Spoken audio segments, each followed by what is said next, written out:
ইনকিলাব মঞ্চের মুখপাত্র ও ঢাকা ৮ আসনের সম্ভাব্য স্বতন্ত্র এমপি প্রার্থী শরীফ ওসমান বিন হাদির ওপর হামলাকারী এখন কোথায়? এই প্রশ্ন এখন সবার। হামলাকারী কি দেশে আছে নাকি সীমান্ত পাড়ি দিয়েছে?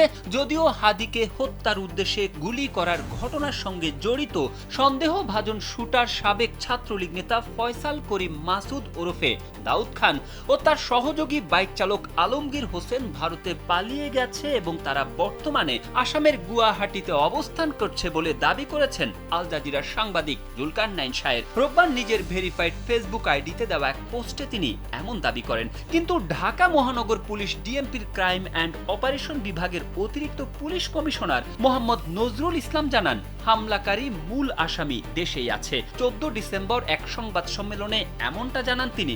নজরুল ইসলাম জানান, ওসমান হাদির ওপর সন্দেহভাজন হামলাকারীদের পাসপোর্ট ব্লক করে দেওয়া হয়েছে। আমাদের ইমিগ্রেশন ডাটাবেজ অনুযায়ী তারা দেশ থেকে পালিয়ে যায়নি। আমরা ফয়সালের পাসপোর্ট নম্বর পেয়েছি এবং তার সর্বশেষ ভ্রমণ তথ্য অনুযায়ী থাইল্যান্ড থেকে সে দেশে এসেছে। এরপর ইমিগ্রেশনে তার দেশ ত্যাগের কোনো তথ্য নেই।